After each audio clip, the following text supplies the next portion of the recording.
So here I am at a Tesla Supercharger with a non-Tesla but a pure electric car, and I need to charge it. I need to check the number of the stall and then choose the same stall in the app in order to start the charge. Take this one like this, and now I have to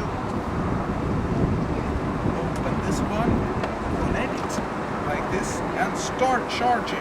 This is the first summer that Tesla have opened selected superchargers in Sweden to the public, to anyone with an electric car.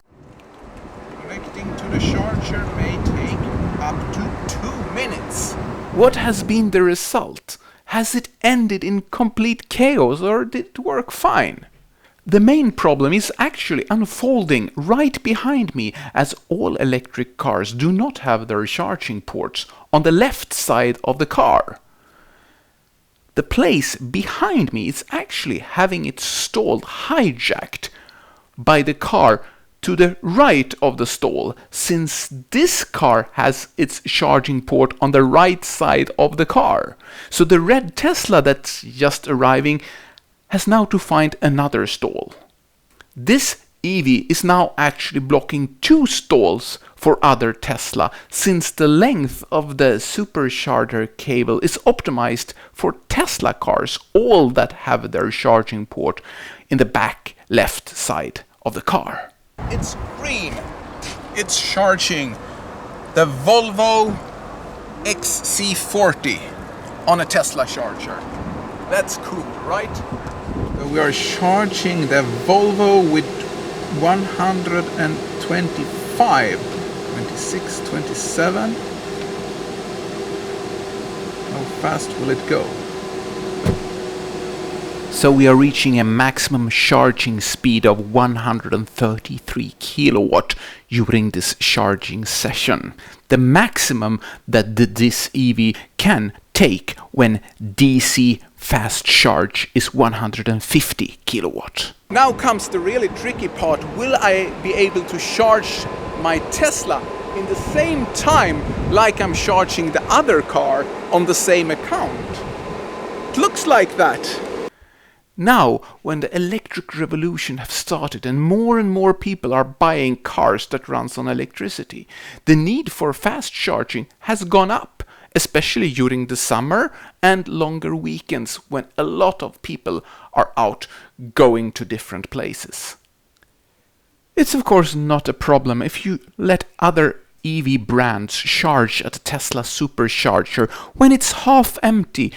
Then it's not a problem if the car takes up 1 or 2 or even 3 stalls. But when there is a congestion, then it becomes a problem. And you end up with some people doing creative parking while charging. So this is just a test, kind of experiment that Tesla is doing in Sweden and some other European countries. But is it a problem that people are parking like this, or should we do something about it? I saw another charging firm in Sweden having these kinds of great signs painted on the asphalt showing which charger should be used. But does it help if you have the charging port on the wrong side of your car? But it will be a problem if the capacity of available chargers will go down because of this, and people needs to wait for charging, because that's not fun. Okay, so this is the first time ever that I have to wait for supercharging. This was in Poland during this summer, and now when more and more are getting Teslas in Poland, there is a need for expansion of their supercharger network. There has been plans to build out a lot of them, but it's going very slow. For example, in the northeast part of Poland, near the Baltic Sea, there has been plans for a supercharger in the city of Gdansk for years on the Tesla official website, but still there is none built. I was on my way back to Sweden taking the ferry over the Baltic Sea and I had to drive onto the ferry with not so much charge. But I was planning to charge in Sweden in order to continue the trip. And when I'm coming here to Karlskrona, what is happening? Well, this charger is faulty and doesn't work. And I have 30% left in the battery and I need to go more than 200 kilometers. And what to do? Well, so there is another slow charger here that works like this. Okay, there is other fast chargers in the city, but I didn't want to take a detour, download apps and do all these complicated things just to get a charger to start.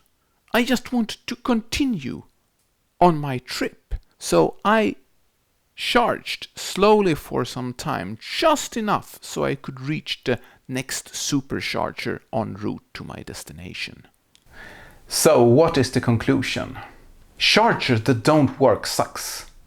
Superchargers that is overcrowded or there is non-Tesla cars blocking more than one stall, causing other drivers to wait for a free stall, sucks. So Tesla is balancing on a thin thread what to do. Opening the superchargers for other EVs, accepting the mess that different car brands will contribute to, and sometimes blocking more than one stall, and have Tesla drivers upset that they have to wait or go back to the only allow Tesla policy and miss out of potential profit for utilize from the network from non-Tesla cars.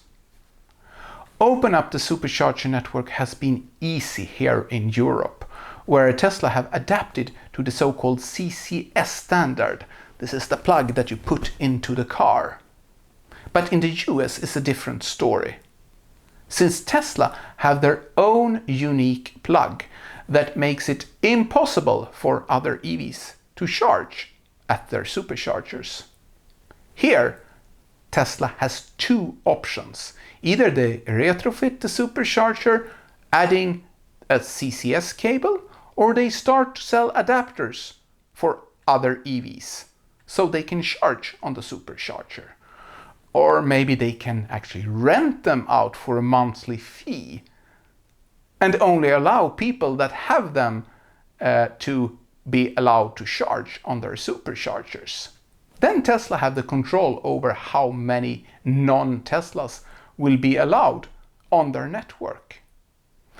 But as long as not all EV brands come together and standardize the position for the charging plug, the problem that cars will block more than one stall will not go away unless longer charging cables will be added to the chargers. But this is easier said than done, since the cable itself is built with different advanced features and specifications in order to deliver the extreme high current that is offered by today's superchargers. It will be interesting to see what will happen and what Tesla will do with the experience that they gain from these tests here in Europe.